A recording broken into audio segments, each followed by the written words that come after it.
कुछ दिनों पहले हमने आपको राजस्थान के गैंगस्टर आनंदपाल सिंह की कहानी को सुनाया था, जिसे आप सभी ने खासा पसंद भी किया था। उस वीडियो में हमने कुछ नामों का जिक्र किया था, जैसे कि गोपाल फोगावट, राजू ठेहट और बलबीर बानुडा के बारे में। ये सभी वो नाम है जिसने राजस्थान में गैंग वॉर को एक नया चेहरा दिया है। जहां आनंदपाल सिंह का एनकाउंटर साल 2017 में ही हो चुका है, वहीं अब खबर आ रही है कि राजू ठेहट भी एक गैंग वॉर में मारा गया है। राजू ठेहट का नाम राजस्थान के माफिया वर्ल्ड में आज से नहीं बल्कि साल 1995 के आसपास से ही चला आ रहा है। क्या है राजू ठेहट की कहानी और उसे मारने की जिम्मेदारी लेने वाला लॉरेंस बिश्नोई गैंग का रोहित गोदारा कौन है? आइए आज के इस वीडियो में आपको सब कुछ बताते हैं पूरे विस्तार से। हेलो एंड नमस्कार, मेरा नाम है प्रशांत और आप देख रहे हैं बेजोड़जोड़ा.com का यूट्यूब चैनल। राजस्थान के सीकर जिले में एक कॉलेज है, श्री कल्याण कॉलेज यानी कि एसके कॉलेज। यहाँ जितनी पढ़ाई होती है उससे कहीं ज़्यादा राजनीति की ट्रेनिंग मिलती है। यहीं पर एक छात्र नेता हुआ था, गोपाल फोगावट। गोपाल छात्र नेता के साथ साथ वह एक शराब माफिया भी था। जाहिर सी बात है कि शरीफ तो होगा नहीं। उसके साथ एक और छात्र नेता था, राजू ठेहट। इस समय तक आनंदपाल सिंह भी अपराध की दुनिया में सक्रिय हो चुका था। गोपाल फोगावट का राजनीति में अच्छा संपर्क था और इसी का फायदा राजू ठेहट उठाने लगा था। उसे अवैध शराब के धंधे में अब पुलिस प्रशासन से छूट मिलने लगी थी। गोपाल फोगावट के संरक्षण में राजू का दबदबा कायम होने लगा। इसी दौरान उसकी मुलाकात दूध का व्यापार करने वाले बलबीर बानुडा से हुई। राजू का सीकर में दबदबा और पैसा देखकर बलबीर बानुडा का भी लालच जग गया।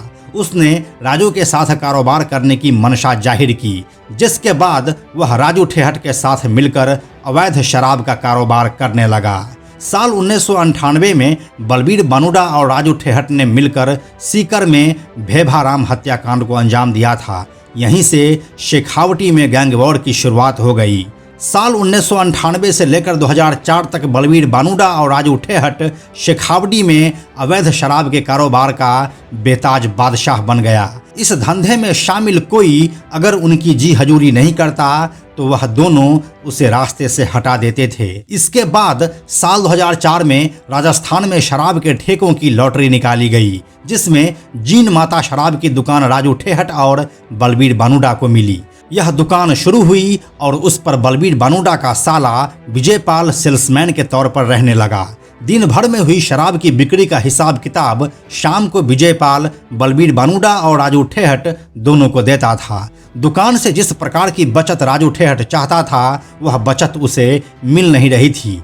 इसी बीच राजू ठेहट को शक हुआ कि विजयपाल दुकान की शराब बेचने की बजाय उसे ब्लैक में बेचता है और सारा पैसा अपने पास रखता है। इसी बात को लेकर राजू ठेहट और विजयपाल में कहासुनी हो गई, जिसके बाद राजू ठेहट ने अपने साथियों के साथ मिलकर विजयपाल की हत्या करवा दी। विजयपाल की हत्या के बाद राजू ठेहट और बलबीर बानुडा की दोस्ती अब दुश्मनी में बदल गई, क्योंकि विजयपाल बलबीर बानुडा का साला था। अब बलबीर बानुडा अपने साले विजयपाल की हत्या का बदला लेने पर उतारू हो गया। राजू ठेहट इस समय तक काफ़ी मजबूत हो चुका था और इसकी सबसे बड़ी वजह थी गोपाल फोगावट से मिला हुआ राजनैतिक संरक्षण। राजू ठेहट पर गोपाल फोगावट का हाथ था, इसलिए बलबीर बानुडा का ठेहट से बदला लेना इतना भी आसान नहीं था। बदला लेने के लिए बलबीर बानुडा ने नागौर जिले के सावड़ाद गांव के रहने वाले गैंगस्टर आनंदपाल सिंह से हाथ मिलाया।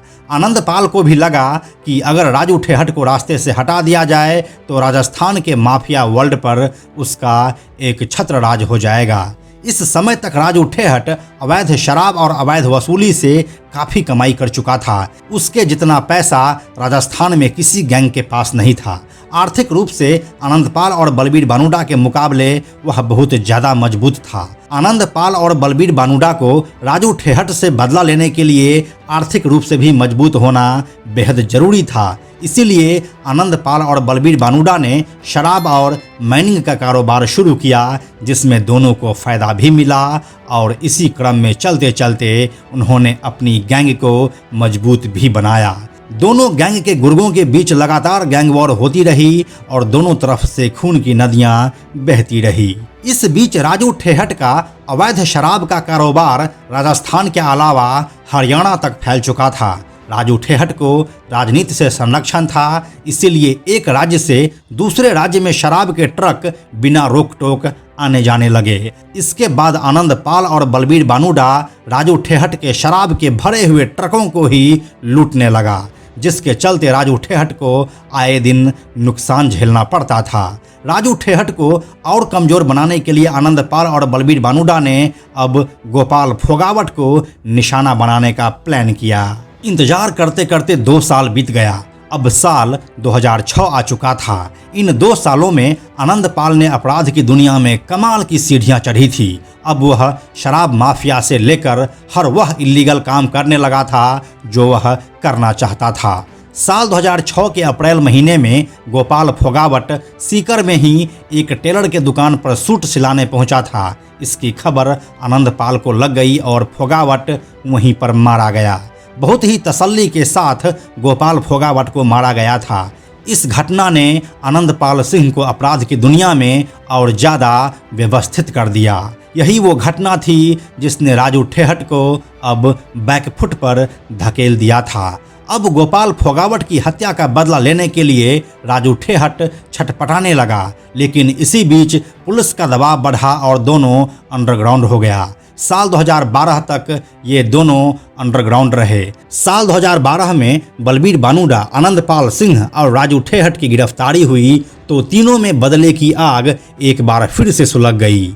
बानुडा के खास दोस्त सुभाष बराल ने गणतंत्र दिवस के दिन 26 जनवरी 2013 को सीकर जेल में बंद राजू ठेहट पर हमला किया, लेकिन इस हमले में वह बाल बाल बच गया। जेल में हुए हमले के बाद राजू ठेहट ने अपनी गैंग की कमान अपने भाई ओम प्रकाश उर्फ ओमा ठेहट को सौंप दिया। इस दौरान आनंद पाल और बलबीर बानुडा बीकानेर जेल में बंद थे। संजोग से ओमा ठेहट का साला जयप्रकाश और राम प्रकाश भी बीकानेर जेल में ही बंद था। इसीलिए बदला लेने के लिए अब उन दोनों के पास हथियार पहुंचाए गए। 24 जुलाई 2014 को बीकानेर जेल में ओमा ठेहट के कहने पर बलबीर बानुडा और आनंद पाल पर हमला बोला गया। इस हमले में आनंद पाल तो बच गया, लेकिन बलबीर बानुडा मारा गया, जिसके बाद आनंद पाल ने राजू ठेहट को मौत के घाट उतारने की कसम खा ली और अब दोनों गैंगों में गैंग वॉर होने लगी। इसी बीच साल 2017 में आनंद पाल सिंह का पुलिस ने एनकाउंटर कर दिया। वैसे हमने आपको आनंद पाल सिंह की पूरी कहानी इस वीडियो में पूरे विस्तार से बता दिया है, जिसे आप ऊपर के आई बटन पर क्लिक करके देख सकते हैं।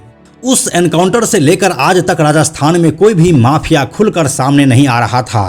राजू ठेहट खुद कुछ दिनों तक अंडरग्राउंड रहा और वह अभी सीकर में ही रहकर कुछ बिजनेस चला रहा था। इसी बीच 3 दिसंबर 2022 को दोपहर में सीकर जिले के पिपराली रोड पर बदमाशों ने दिन दहाड़े राजू ठेहट को गोलियों से भून दिया। अभी जो आप देख रहे हैं वह उसी हत्याकांड का फुटेज है। कहा जा रहा है कि गैंगस्टर ठेहट राजनीति में कदम रखने वाला था। लॉरेंस बिश्नोई गैंग के रोहित गोदारा ने इस हत्याकांड की जिम्मेदारी ली है। रोहित गोदारा ने लिखा है कि उसने आनंद पाल और बलबीर की हत्या का बदला ले लिया है। इस रोहित गोदारा की क्या कहानी है, यह हम आपको अगले वीडियो में बताने वाले हैं। साथ ही इस घटना का संबंध काला जठेरी गैंग से है भी या नहीं, यह भी हम आपको अगले वीडियो में बताने वाले हैं। वैसे हमने आपको लॉरेंस बिश्नोई और काला जठेरी की पूरी कहानी को बनाकर दिखा दिया है, जिसे आप चैनल पर जाकर आराम से देख सकते हैं। तो यही थी राजू ठेहट की पूरी कहानी। यह जानकारी आपको कैसी लगी हमें कमेंट में लिखकर जरूर बताइए। हम जल्दी मिलते हैं आपसे एक नए वीडियो के साथ। अंत में एक और ज़रूरी बात, हमने बेजोड़ जोड़ा का एक टेलीग्राम चैनल भी बनाया है, जहां आपको हमारे सारे वीडियोस के लिंक सबसे पहले मिल जाएंगे। इसलिए आप लोग टेलीग्राम पर भी हमसे जुड़ें। टेलीग्राम पर हमसे जुड़ने के लिए सिंपली आप टेलीग्राम ऐप के सर्च में जाकर बेजोड़ जोड़ा लिखिए और चैनल पर जाकर ज्वाइन बटन क्लिक कर दीजिए। आप हमसे जुड़ जाएंगे। यह वीडियो अगर आपको पसंद आया तो इसे लाइक और शेयर जरूर करें। आने वाले वीडियोज़ के लिए बेजोड़ जोड़ा को सब्सक्राइब करके बेल आइकन को टच करना ना भूलें। Thank you so much.